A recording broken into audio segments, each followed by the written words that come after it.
이강민의 잡지사 8월 26번째 페이지. 동남아시아가 궁금한 분들께 일용할 마음의 양식을 주는 분입니다. 신일용 작가와 함께하죠. 선생님 어서 오십시오. 네, 반갑습니다. 네, 반갑습니다. 자, 지난주 코너 첫 시간이었는데요. 이제 지난 시간은 동남아시아의 어떤 문화적 다양성, 지정학적 중요성, 이런 동남아 개괄에 관한 이야기를 좀 나눠봤었습니다. 오늘은 동남아의 역사와 관련한 중요한 키워드 중에 그 17세기 초 영국, 네덜란드, 프랑스 등 유럽 7개 나라가 아시아 무역을 독점하기 위해 설립했던 동인도 회사, 그중에서도 네덜란드와 영국이 세운 2개의 동인도 회사 이야기를 해보려고 하는데요. 일단 지난 시간에 선생님께서 그 포르투갈이 동남아의 패권을 장악하기까지의 그 과정을 설명해 주셨는데 오늘은 그 이후의 이야기가 되겠군요. 그렇습니다. 예, 어떤 이야기를? 돌이켜보면 네. 아랍인들이 동남아의 향신료 무역을 독점하는 것에 배가 아팠던 포르투갈이 아프리카를 거쳐서 동남아시아 진출을 했고 네. 그걸 또 보고 배 아파한 사람들이 있었으니 예. 그게 바로 서유럽, 서유럽 내지 북유럽 대표적인 두 나라가 영국과 네덜란드였습니다. 그렇군요. 영국과 네덜란드가 그래서 아시아의 무역, 그중에서도 특히 향신료 무역을 포르투갈로부터 뺏어와 가지고 나도 한번 떼돈을 벌어보겠다라고 세운 회사가 동인도 회사거든요. 네. 말씀하셨듯이 동인도 회사 여러 나라가 세웠는데 네. 가장 수명도 길었고 또 가장 활성화돼 있었던 두 동인도 회사가 바로 영국의 동인도 회사와 네덜란드의 동인도 회사입니다. 그렇군요. 근데 이게 동인도 회사잖아요. 그러니까 나라보다 회사의 방점이 찍혀 있는 것 같거든요. 이게 뭐 어떤 정체가 뭡니까 여기는? 예. 이 동인도 회사를 이해하시려면 우리나라에도 비슷한 예가 있어요. 우리나라 1970년대를 돌이켜 보면은 그때 한번 잘 살아보세. 경제 발전에 박차를 가하던 때 우리나라 내수 시장도 작고 자원도 없고 그래서 우리나라 수출만이 살 길이다. 그래서 어떤 걸 만드냐면 종합무역상사라는 제도를 만듭니다. 종합무역상사. 그래서 대기업 몇 군데를 택해가지고 정부에서 종합무역상사, 종합상사로 지정을 하고 그 대신에 특혜를 줍니다. 어떤 특혜를 주냐면 상권을 독점할 수 있는 그런 특혜를 주고 또 금융 혜택도 많이 줘요. 그래서 그 대신에 너희들 열심히 무역을 해서 돈 벌어와 가지고 국부의 증진에 기여를 해라. 나라의 일정 부분. 그렇습니다. 그게 바로 종합상사라는 건데 그게 결국은 일본의 미쓰비시라든지 미쓰이라든지 뭐 스미토모 이런 종합상사들을 벤치마킹한 거거든요. 그렇군요. 근데 이런 종합상사 비슷한 제도가 약 동인도 회사예요. 19세기, 16세기, 16세기, 17세기, 정확하게 17세기에 생겼는데 17세기에 네덜란드와 영국을 중심으로 해서 생겼습니다. 이 사람들의 이거 똑같아요. 나라에서 동남아 무역에 있어서 동남아시아 무역에 있어서 너희들한테 상권 독점권을 주마. 그래서 영국의 엘리자베스 여왕이 영국 동인도 회사에 설립을 허락할 때 어떤 조항이 있냐면 희망봉에서 마젤란 해협 사이에 일어나는 모든 무역은 영국 동인도 회사, 이스트 인디아 컴퍼니만이 독점권을 가진다. 희망봉에서 마젤란 해협 사이. 그럼 뭐 어마어마하죠. 인도양과 태평양에 일어나는 모든 무역. 그 시장에 대한 독점권을 줍니다. 종합무역상사랑 비슷한 거죠. 왜 그랬냐? 만약 그걸 국가가 직접 뭐 지금은 뭐 비행기로 금방 가지만 그때만 범선으로 몇 달을 걸려서 왔다 갔다 해야 되는 거예요. 국가가 직접 나서면 그게 다 코스트예요. 그렇죠. 그 코스트 국고에서 써야 되는 거죠. 돈 나가요. 세금 걷어야 되죠. 또 공무원들이 이 이윤에 대한 의식이 아마도 상인들보다 좀 덜합니다. 그렇죠. 그러니까 상인을 앞세워 가지고 동남아, 아시아를 개척하는 게 훨씬 더 효율적이라고 생각한 거죠. 그래서 거기에 특혜를 주고 그 대신에 돈을 벌어와라. 그렇죠. 이래서 만든 게 동인도 회사입니다. 그래서 먼저 만든 게 영국의 동인도 회사 1600년입니다. 1600년. 그 2년 후에 네덜란드 질 수 없다 해서 만든 게 1602년에 만든 네덜란드 동인도 회사인데 네덜란드 동인도 회사는 약자로 보통 VOC라고 그럽니다. VOC. 저도 네덜란드 말을 잘 모르지만 OC는 우스 인디쉐 컴퍼니, 그러니까 우스라는 게 이스트거든요. 아, 인디쉐는 인디아. 예. 그러니까 그 우스 인디쉐 컴퍼니 하면 끝나는데 앞에 V는 뭐냐? V는 뭐죠? 그게 뭐 연합했다 이런 뜻이에요. 왜냐하면 동인도 회사가 만들어지기 전에 네네. 국가에 정식으로 만들기 전에 네. 여러 모험가들이 네. 단독으로 동남아로 포르투갈 상권으로 들어갑니다. 이런 회사들을 갖다 모아서 네. 통폐합해서 국가의 승인하에 하나 만들어서 그래서 연합 동인도 회사라고 해서 네덜란드 동인도 회사는 VOC라고 그럽니다. 개별적으로 다니던 사람들과 그런 배 이런 것들을 다 묶어서 동인도 회사를 설립한 거군요. 예. 동인도 회사는 이제 우리나라의 70년대 종합상사랑 비슷한 건데 네. 여기다가 이제 국가에서 하나 좀 더 했죠. 뭘 해주나요? 여기서 약탈을 해야 되니까는 예. 군대를 유지할 수 있는 권력, 예. 또 외국 국가랑 조약을 체결할 수 있는 권리, 이런 걸 다 국가에서 위임을 한 거예요. 위임을 해요. 군사력과 외교력. 네, 예. 군사력과 외교력 이런 걸 갖으니까 일반 종합상사랑 좀 다른 거죠. 그러네요. 종합상사 플러스 무력을 인정을 한 거죠.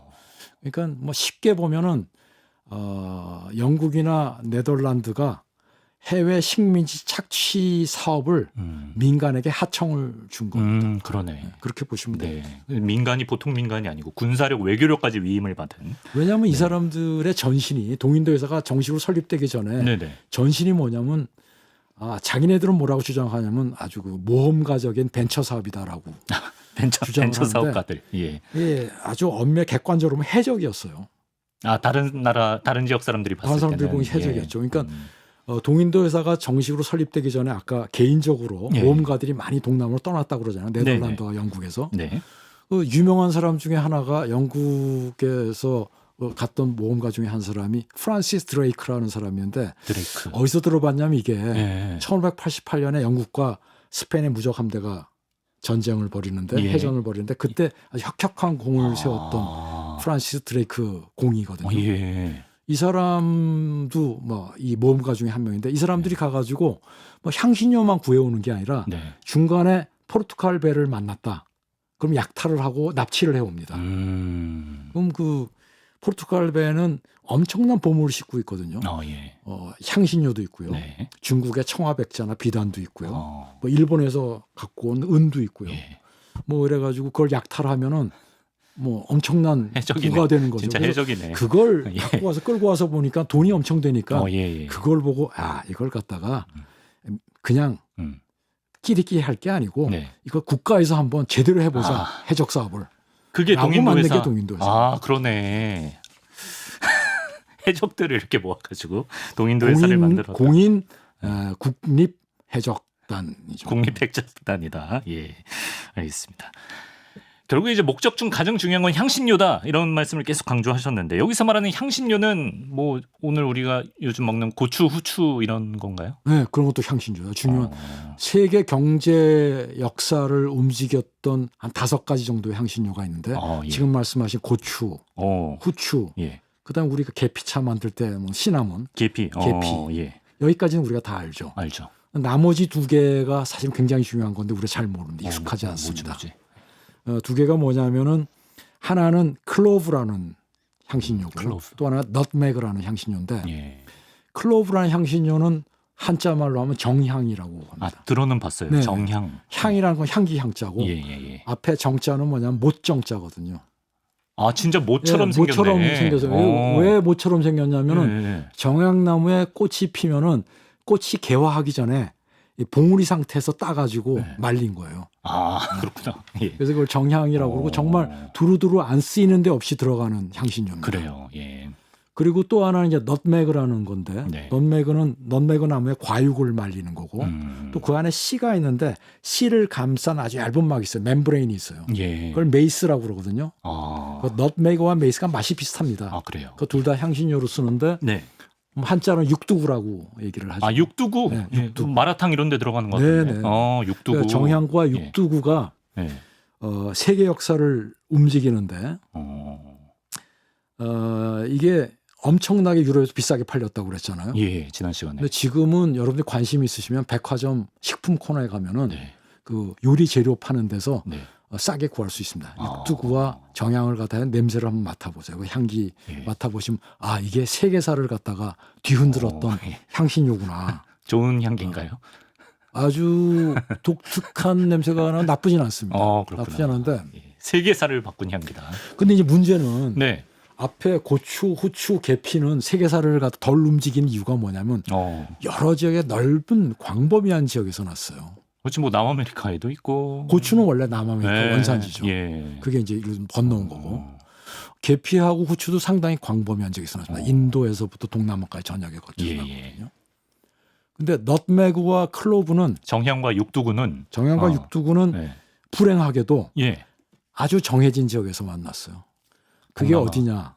동남아에서도 그 말루크 제도라고 있거든요. 말루크 제도가 이제 지도를 보면 슬라웨시 섬이 있고 뉴기니 섬인데 그 사이에 섬들이 쫙 있는데 그게 말루크 제도라고 합니다. 지금 말레이시아 지역. 지금 현재는 인도네시아 지역. 근데 여기에서만 클로브와 넛메그가 났어요.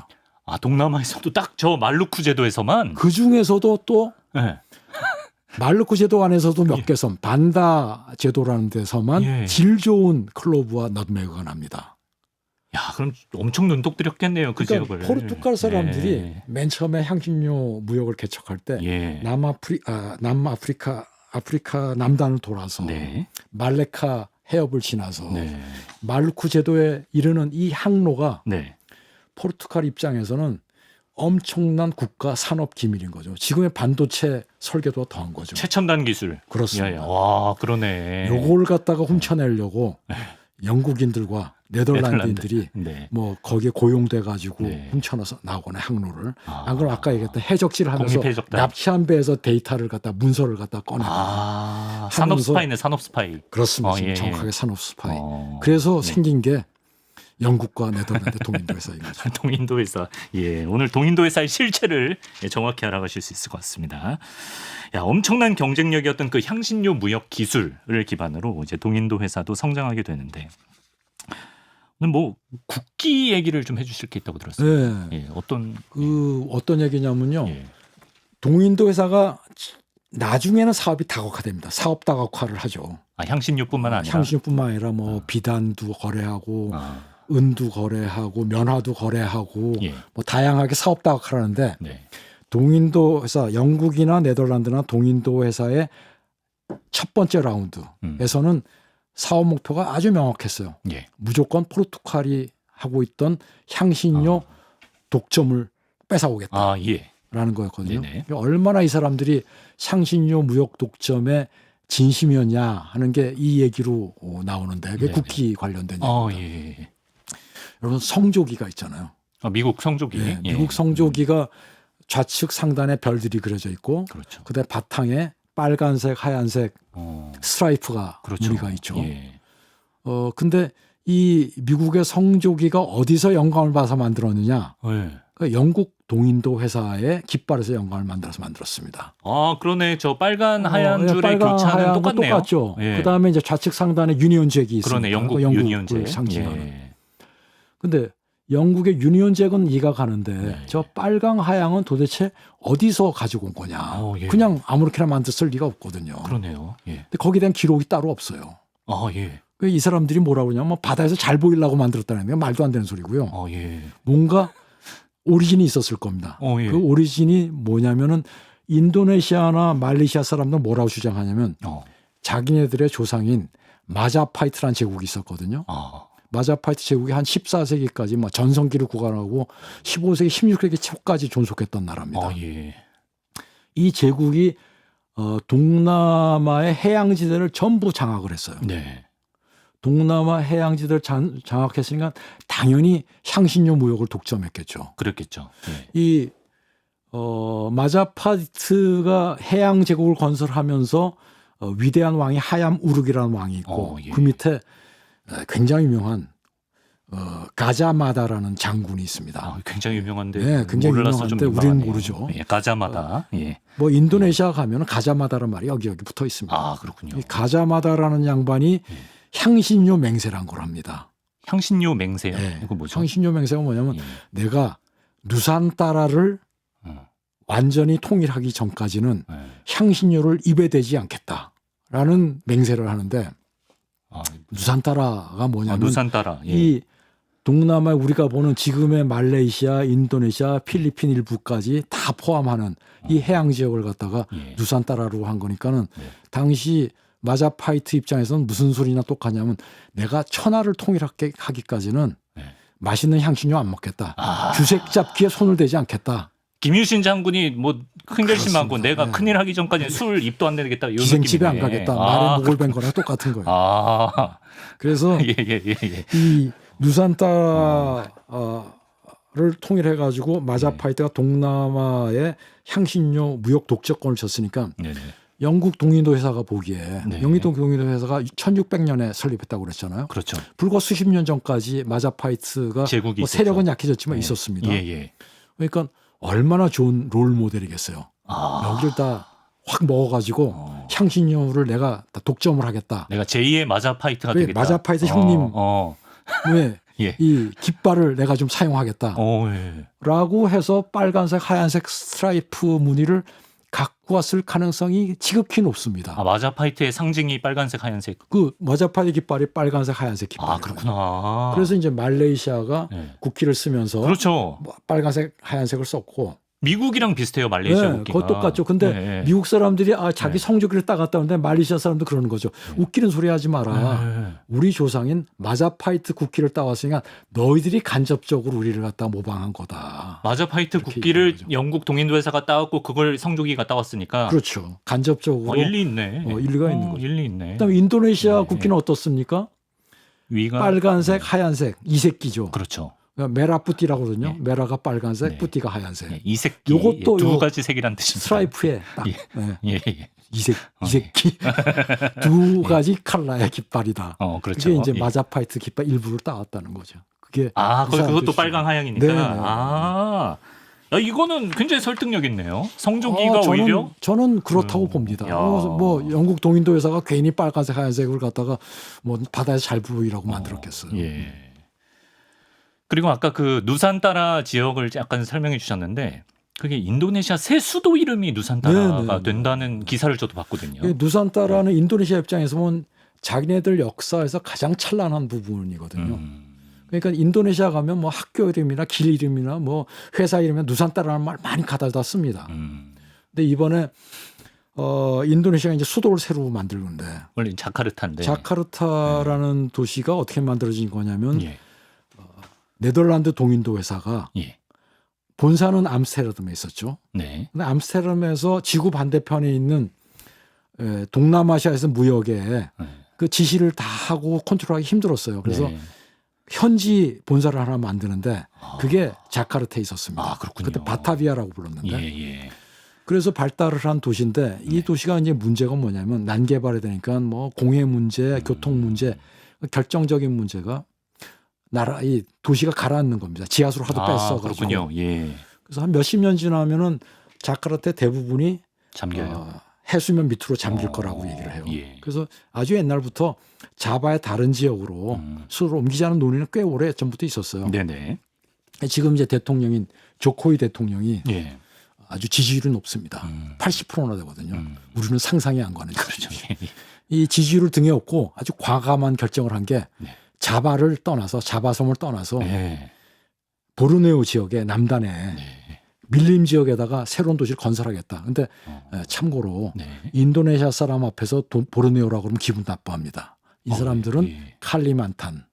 같은 지역이지만 명칭을 칼리만탄 섬 남단에 세수를 짓겠다 하면서 무슨 이름 붙여놔. 역사에서 가장 찬란한 순간이었던 누산타라. 그래서 이부 꽃다 누산타라.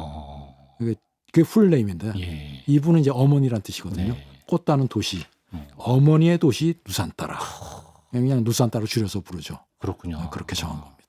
계획상으로는 2045년까지 천도를 할 계획이라고 하는데 누산타라. 두고 봐야 되는 거죠. 너무 이제 큰 프로젝트라서 돈도 많이 들 거고 우리나라 건설회사들도 아마 눈독을 들이고 있겠죠. 그렇겠네요, 진짜. 자, 다시 이제 동인도 회사 얘기로 돌아와서 이제 말씀하신 대로 1600년에 영국이 먼저 스타트를 끊고 2년 뒤에 네덜란드 동인도 회사가 설립돼서 양강 구도가 됐는데 근데 시작은 영국이었지만 오랜 시간 우위를 점했던 건 네덜란드 동인도 회사였다고요. 적어도 17세기 중반까지는 확고한 우위를 보였습니다. 네덜란드 동인도 회사가. 예. 왜 그러냐면 이제 선단 규모가 일단 훨씬 컸고요. 네. 네덜란드 동인도 회사 전성기에는 1년에 한 5천 항차의 항해를 했다고 그래요. 무역을 위한 항차가. 영국은 그 반 정도밖에 안 되거든요. 네덜란드가 더 작은 나라인데 대단하네요. 네덜란드가 작은 나라인데 어떻게 그렇게 됐을까? 이제 보통 흔히 어떻게 설명하냐면 네덜란드는 작은 나라고 또 많은 조금 전에 자카르타처럼 국토의 많은 부분이 해수면 미치고 그렇죠. 풍차 돌려서 물을 빼가지고 네. 뭐 이래서 헝그리 정신 때문에 그렇다. 오랜 후에 이 나라 출신 감독이 와가지고 그랬잖아요. I'm still hungry. 뭐 그렇게 설명을 합니다. 그러네요. 물론 그거에 뭐 맞는 부분이 있는데 사실은 뭐 그것만 가지고 되겠어요. 헝그리 정신만 가지고. 제 생각에는 17세기가 네덜란드의 황금 시대라고 그러는데 이때 이제 네덜란드 황금 시대가 될 수 있었던 게 많은 인재들이 네덜란드로 몰렸던 것 같아요. 인재들이요? 네, 그 배경에는 뭐가 있냐면 네덜란드와 룩셈부르크, 벨기에, 그 베네룩스 3국이라고 그러죠. 이 지역이 다 스페인 합스부르크 왕가의 지배하에 있었습니다.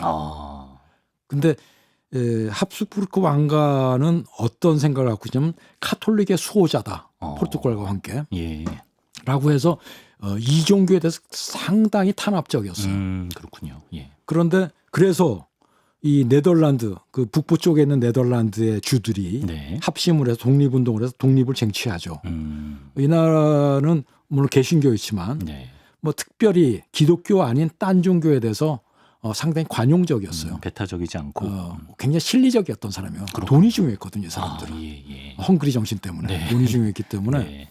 그래서 어떤 사람들이 이 나라에 몰려들었냐면 유태인들이 많이 몰려듭니다.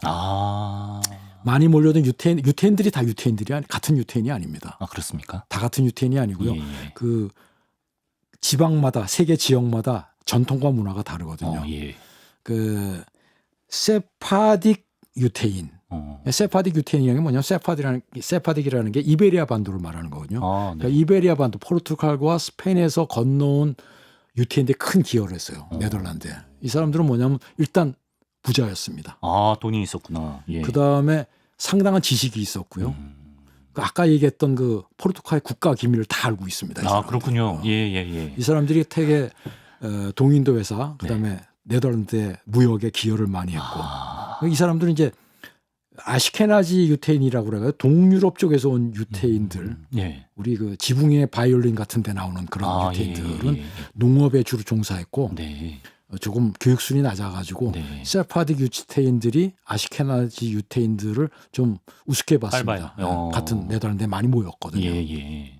그래서 이런 인재들이 많이 모여서 크게 도움이 되지 않았나. 그래서 뭐 초기에는 이 네덜란드 동인도 회사가 아주 압도적으로 그 우위를 보이는데 영국에 비해서 처음에는 이제 영국과 네덜란드 동인도 회사가 좀 합심을 해요. 서로 협력을 하나요? 포르투갈을 먼저 쫓아내야 돼요. 그렇죠. 공공의죠. 포르투갈은 공공의죠. 카톨릭이고 이 나라들은 그 카톨릭이 볼 때는 이단 같은 그런 종교이기 때문에 처음에는 이게 둘이 합심해서 포르투갈을 많이 쫓아내는데 배도 많이 납치하고 이렇게 해적 노릇도 역시 해적단답네요. 근데 이제 포르투갈 세력이 어느 정도 쫓겨나고부터는 아주 둘이서 피튀의 경쟁을 합니다. 그렇군요.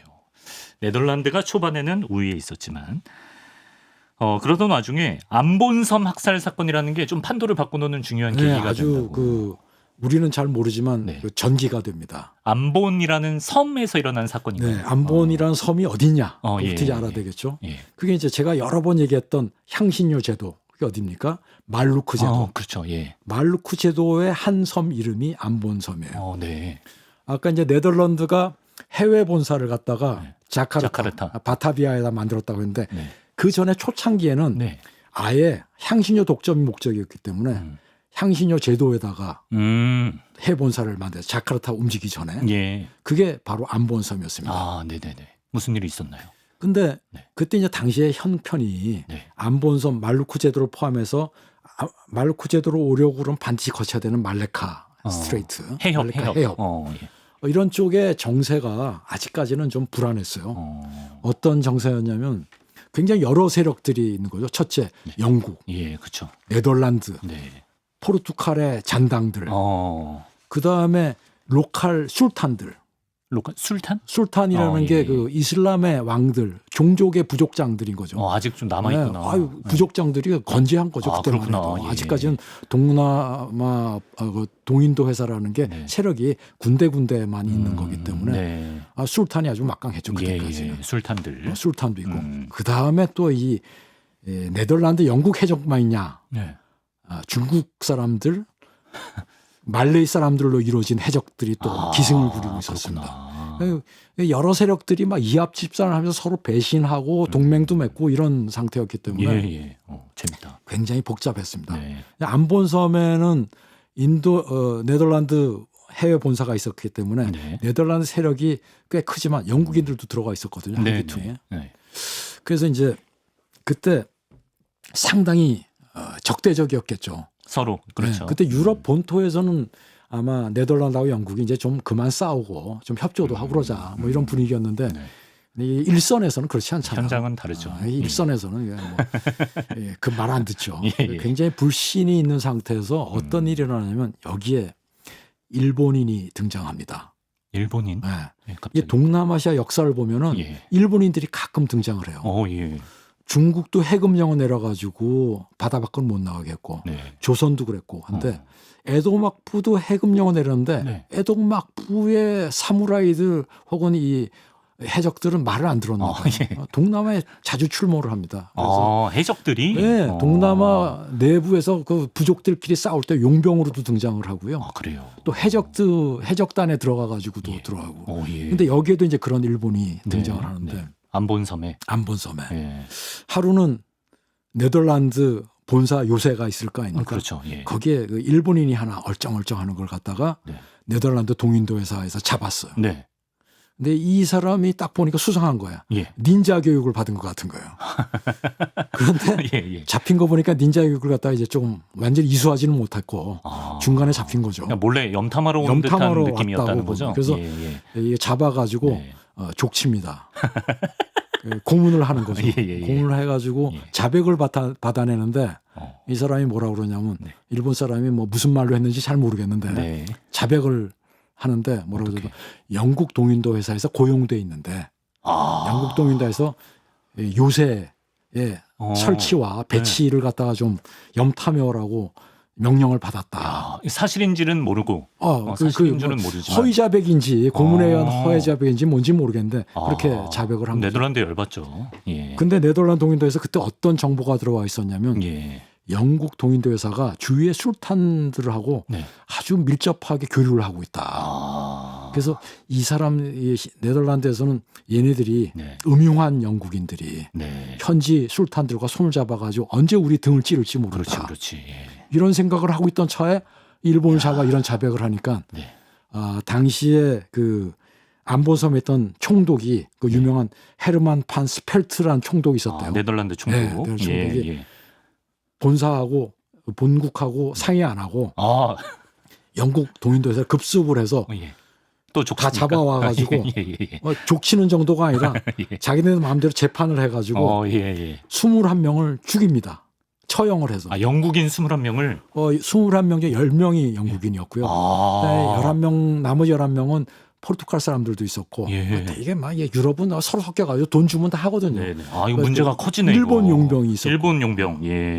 그래서 21명이 처형을 당해가지고 이제 본국까지 비화가 돼가지고 그렇겠죠. 큰 일이 됐죠. 근데 그때만 뭐 그것 때문에 기화가 되고 뭐 전쟁도 하고 그러지만 결국은 이제 또 유럽 사람들은 또 이게 소송과 재판으로 해결하거든요. 그때도.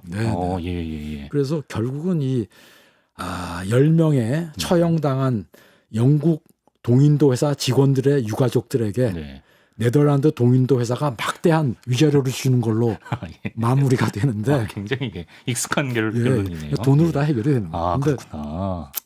이때 이제 전기가 됐다는 게 뭐냐면 이 사건 이후에 영국이 전략을 바꿉니다. 그때까지는 네덜란드 동인도회사나 영국 동인도회사나 네. 향신료 독점 그렇죠. 이거였는데 영국 동인도회사가 정말 얘네들하고 이 지독한 애들하고 싸워가지고 이게 좀 피곤하다. 너무 소모적이다. 피곤하다. 그래서 영국 동인도회사가 이제 어떤 쪽으로 방향을 도냐면 여기서 인도에 치중하기 시작합니다. 인도에? 네. 예. 인도를 지배하는 데 동인도 회사가 치중을 하고. 동남아에서 한 발 빼는 건가요? 그 동남아에서는 어디를 치중을 하냐면 말레카 해협을 장악하자. 왜냐하면 말레카 해협이라는 데는 어차피 향기제도 가려면 거기 거쳐야 되니까 거기서 통행세나 받자. 이런 식으로 해가지고 이 말레카 해협 주위에 중요한 세 거점을 확보합니다. 그게 뭐냐면 북쪽으로부터 페낭, 그다음에 말레카, 그다음에 우리가 잘 아는 싱가포르. 이 세 거점을 확보해가지고 여기를 말레카 해협을 장악하겠다. 인도를 중요시하겠다. 이런 식으로 해가지고 이제 네덜란드와 영국 동인도회사가 조금 분업이 일어나면서 뭐 정리가 되는 거죠. 그게 계기가 됐던 게 안보섭 사건이고. 그 이제 나중에 지금 보면 어떻게 돼요? 2차 대전 후에 말레이시아는 영국령이었던 게 말레이시아가 됐고, 그렇죠. 네덜란드령이었던 게 인도네시아가 됐고, 지금 지도가 그려진 가장 오리지널은 뿌리가 안본섬 학살 사건이다 이렇게 말할 수 있는 겁니다. 지금의 국경을 또 만든 계기가 된 안본섬 사건이었습니다. 어쨌든 이제 그 동남아 대부분 지역에선 네덜란드 동인도 회사가 약간 좀 영국을 몰아낸 느낌이 드는데 그 이후로도 네덜란드 동인도 회사는 잘 나가나요, 선생님? 네덜란드 동인도 회사가 잘 나가고요. 이제 그 대신에 이제 이런 게 있어요. 향신료 무역만 하다 보니까는 네덜란드 동인도 회사가 좀 답답한 거예요. 왜냐하면 자본주의 시대에서 그때 네덜란드 동인도 회사는 이미 주식회사거든요. 주식회사의 원조가 네덜란드 동인도회사입니다. 뭐 그런 얘기들을 하죠. 근데 그 주식회사는 어떤 운명을 가지고 있냐? 계속 매출이 늘고 이익이 늘어야 되는 거예요. 그렇죠. 지금 우리나라 주식시장에서도 등치만 크다고 주식값이 올라가는 게 주가가 올라가는 게 아니고요. 내년에 더 잘 될 거다라는 보장이 있어야 되는 순익을 거예요. 내야죠. 그래서 이제 주주들한테 네덜란드 동인도회사는 내년에 더 잘 되고 내후년 더 잘 된다라는 비전을 보여줘야 되고 주가가 올라가는 거예요. 그렇죠. 근데 향신료 무역만 해가지고는 막 당장 잘 먹고 잘 살 수는 있는데 계속해서 늘어나지는 않는 거예요. 장기적이진 않고. 향신료를 동남아에 사가지고 유럽에 가져와서 판다. 충분히 돈은 되지만 이 계속해서 우상향 그래프를 못 그리니까는 이 참 네덜란드 사람들이 진짜 상인인 게 또 하나의 삼각무역, 다각무역을 만들어냅니다. 다각무역을? 어떤? 예를 들어가지고 그냥 단순하게 동남아 향신료를 유럽에 가져다 파는 거에 떠나가지고 아시아 내부에서 예서 중국의 비단을 가지고 인도에 가서 바꿔가지고 후추를 사고 후추를 사가지고 그거 일본에 가져가가지고 은이랑 바꾸고 이러면서 이제 불리면서 눈사람 굴리듯이 이윤을 누리는 그러니까 동남아 아시아 내부의 다각무역을 발명하는 거구나. 아시아 내부에서 네덜란드 사람들이 와서 중간에서 이게 돌리고 왜 그러냐면 이 사람들이 기동성 있죠. 범선으로. 그다음에 정보가 있거든요. 어디 가면 뭐가 싸고 어디 가면 뭐가 비싸고. 그러니까 이 아시아 내 무역을 갖다가 중재하면서 곳곳에 무역 네트워크를 건설합니다.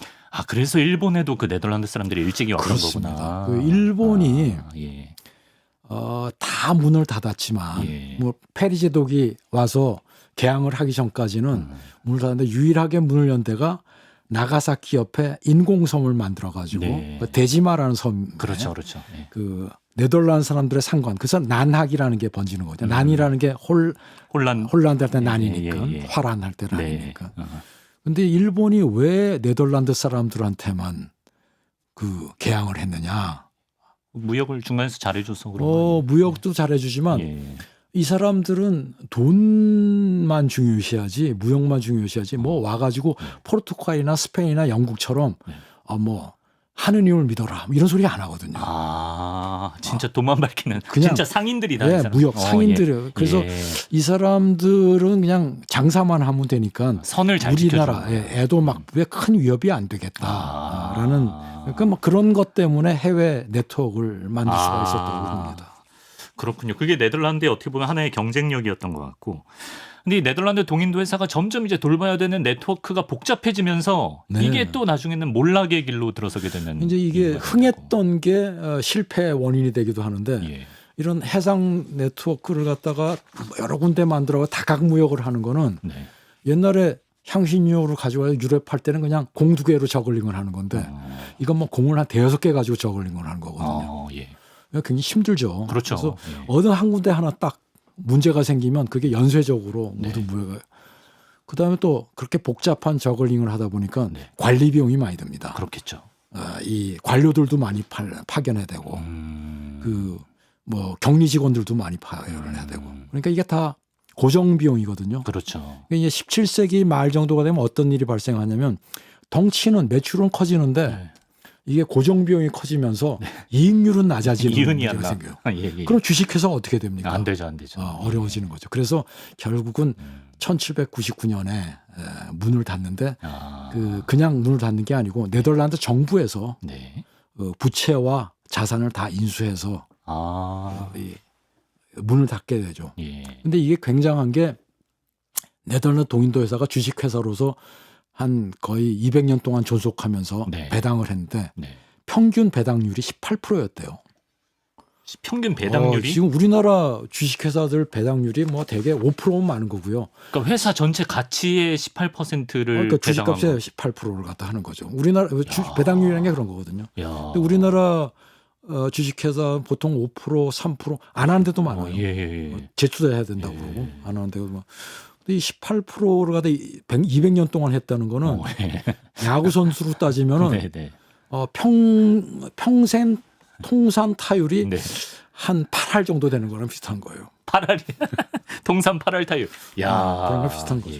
그 정도의 위상이었다 보시면 될 것 같고요. 네덜란드는 그렇게 몰락하고 영국 동인도 회사는 아까 인도 쪽으로 갔는데 그 뒤에 어떻게 되나요? 영국 동인도 회사가 오히려 더 장수했습니다. 네덜란드 동인도 회사가 생기기는 비슷하게 생겼죠. 2년 터울로 생겼는데 그렇죠.